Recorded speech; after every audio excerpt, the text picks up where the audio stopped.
हृदय की बात कह रहा हूं, समझना। बहुत बार ये देखा, कुछ ऐसी वासनाएं होती हैं कई जन्मों की, इतनी दृढ़ होती हैं कि बहुत समय तक भजन करने पर भी, ये जब तक भगवत साक्षात्कार नहीं होता तब तक ये बनी ही रहती सूक्ष्म रूप से। अगर इनको अवसर मिल जाए तो ये पूरा वृक्ष रूप हो जाएंगे। अंकुरण वृक्ष रूप बनना देर नहीं लगता इसमें। बहुत बार प्रयास करने पर वो वासना अपने द्वारा नष्ट नहीं की जा सकती, ये देखा है। उसके लिए गुरुदेव के चरणों में, आराध्य देव के चरणों में मन से बार बार त्राहिमाम बोलकर रोना पड़ता है। ये अंदर की बात कह रहे, आगे चल के देख लेना। आर्त भाव से रोना पड़ता है, प्रभु हार गया, क्या करूं, कैसे करूं। चाह नहीं है पर वासना है। ये एक अजीब स्थिति साधन काल में देखी गई। मन से पूछ रहे तुम्हें चाह है, नहीं, पर अंदर वासना है। बड़ी अशांति का अनुभव होता। कैसे दूर होगी, क्या किया जाए। जो करना चाहिए वो तो करके हार गया, फिर भी वो जब हार गया तब पूरी दृष्टि प्रभु के चरणारविंद की तरफ गई। पर धैर्य पूर्वक, ये अनुभव की बात कहते हैं, बहुत काल तक तुम्हारा विश्वास, तुम्हारी श्रद्धा, तुम्हारा धैर्य टूटना नहीं चाहिए। कि हमने सैकड़ों बार प्रार्थना की, इतने वर्ष से मैं जल रहा हूं लेकिन मुझे शांति नहीं हुई, मेरा विकार नष्ट नहीं हुआ। धैर्य, ये शब्द याद कर लो। धैर्यवान रहना, विचलित मत होना, परिणाम में बिल्कुल निर्विकार हो जाओगे। पर वो कितना समय लगेगा ये प्रभु जाने। वो एक सेकंड में भी हटा सकते हैं। और अभिमान यदि गलित नहीं हुआ है तो कुछ समय भी लग सकता है, जलना पड़ेगा, अभिमान गलित होगा। जब आर्त भाव से पुकारोगे तब निर्विकारता की स्थिति प्रभु दे देते। फिर विकारी भोगों के बीच में रहने पर भी कोई विकार का खेल नहीं हो सकता, कोई भी इच्छा ही स्फुरित नहीं होगी, वासना ही नहीं है, चाह ही नहीं है। ये बहुत धैर्य से सुनो ना, ये उपासकों के लिए कह रहा हूं। आपके अंदर साधन भजन करते हुए वासना दिखाई देगी, आपको आकर्षण दिखाई देगा, उसमें दम नहीं है। वो तुम्हें परास्त नहीं कर सकती, केवल भयभीत करती रहेगी।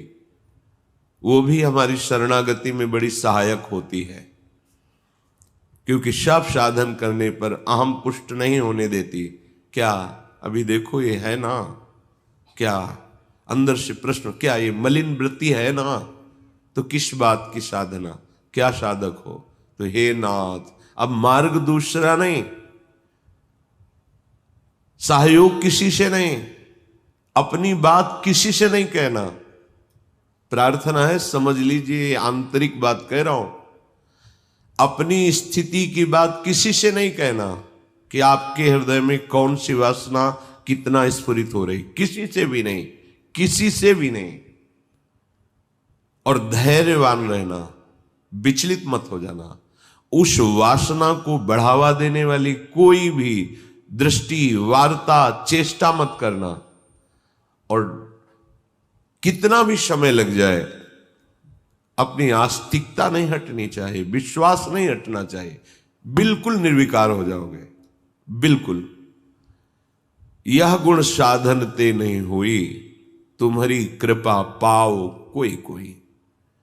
वो कृपा उसी को मिलती है जो आर्त भाव से बलहीन होकर प्रभु को पुकारता है, नाथ मेरे बस की बात नहीं रह गई, हर उपाय करके देख लिया।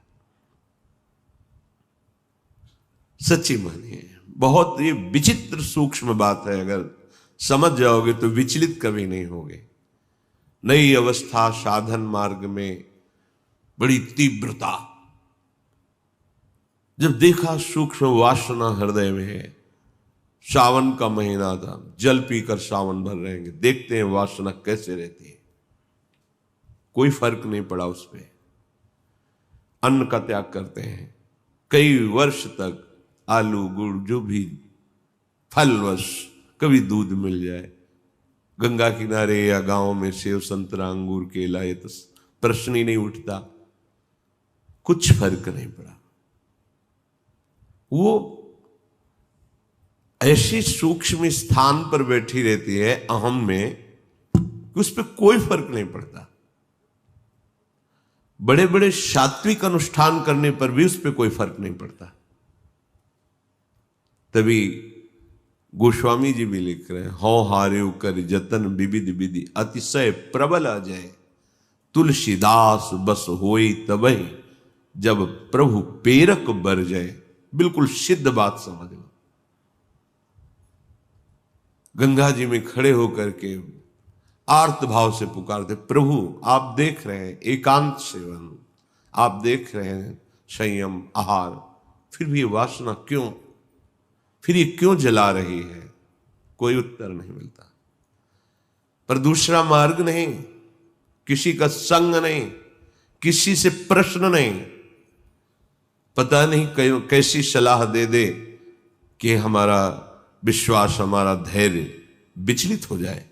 नहीं, अपनी बात प्रभु से।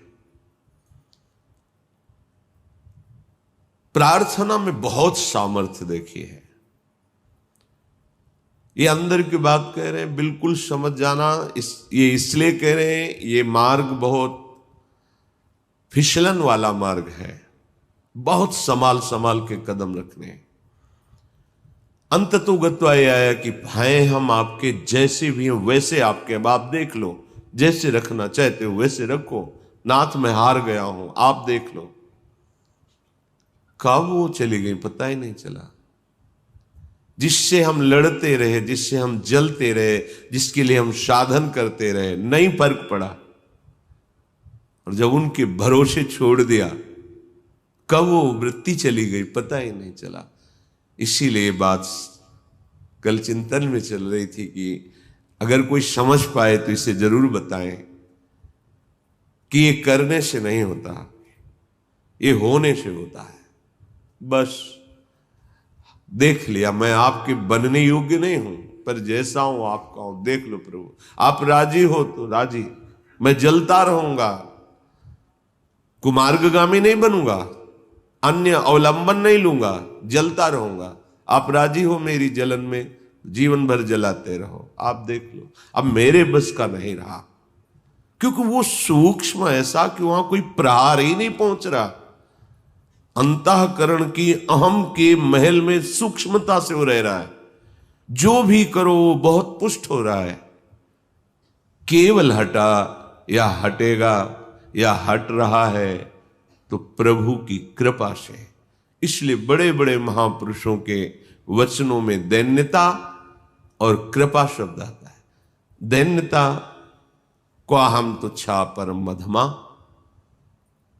कृपा हेश वृंदावनस्य, ये वृंदावन की महिमा, ये वृंदावनेश्वरी की महिमा, वृंदावनाधीश्वर की कृपा।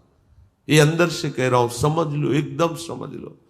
धैर्यवान रहना, विचलित मत होना। ये न सोचना कि इतना समय हो गया अभी नष्ट नहीं हुआ, बिल्कुल नष्ट हो जाएगा, पता ही नहीं चलेगा।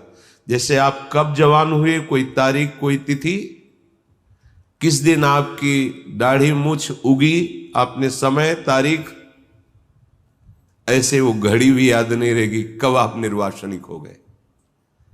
कभी स्मृति में आएगा, अच्छा ये तो बहुत वर्षों से जलाया, वो तो अब ढूंढे भी नहीं मिल रही वृत्ति, गई।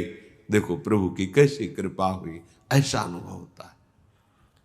श्रीपाद कह रहे कि शास्त्र और गुरुदेव के वचन करोड़ों बार समझाए जा रहे, तुम्हें समझ में नहीं आ रहा?